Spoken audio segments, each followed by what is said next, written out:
Soon we might all be urged to wear blinkers like horses when travelling on public transport, thanks to the government and police's continued attempt to vilify men. Detective Inspector Sarah White from British Transport Police's Sexual Offences team has said that her officers are receiving daily reports of people committed sexual offences, including staring.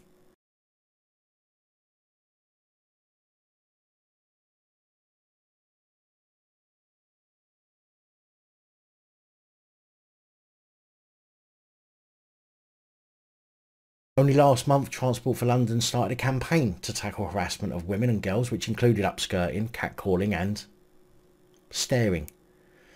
Now, before I continue, Changing Faces Charity, a charity for those who may have facial abnormalities, scars, marks or conditions on their face or body, says on its website, people often stare out of curiosity. We're all curious when we see something new or something different. Although it can make us feel uncomfortable, people often do this by accident without meaning to. Not everyone will have met or seen someone who has a visible difference before. This can make them look at you for longer than normal. This is the same for if somebody you find attractive.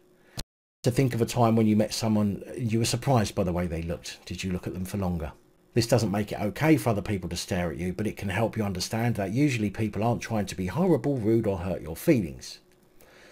So usually people aren't trying to be horrible, rude or hurt your feelings, but yet our wonderful government and police service are trying to outlaw looking at other people. Look, I understand sometimes people may well be glaring at you to make you feel uncomfortable, but should it and should looking at someone be criminalised? On Sunday, Detective Inspector Sarah White said it's human nature to stare at things. However, it's very different when someone is staring, leering or there's a sexual motivation. But, Detective Inspector, who decides if there's sexual motivation? What is the test for looking at someone to become more than looking at them and into the realms of sexual offences?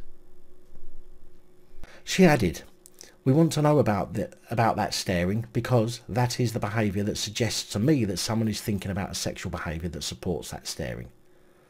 It couldn't possibly be that the person is simply good looking, is wearing something nice, neither of which are hard and fast examples of thinking about sexual behaviour now, are they?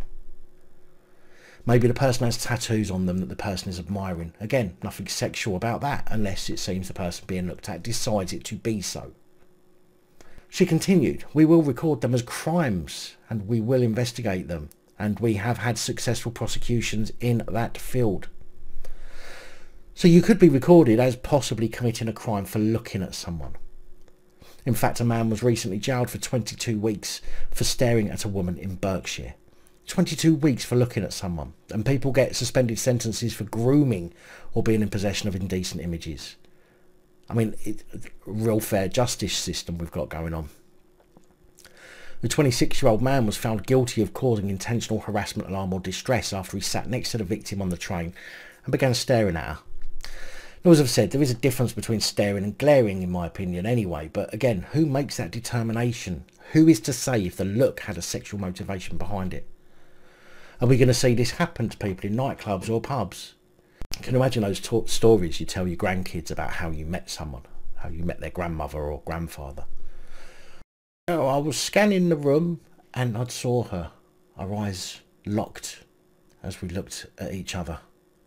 It was at that instant, that very moment in time, I knew I was going to jail.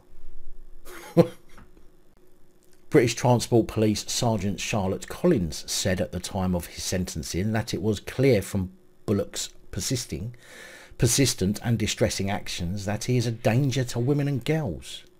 But those who tell police they're going to kill their ex, or those who keep getting arrested for abusive and coercive behaviour and are let back out on bail, were actually do something terrible. Oh, fuck.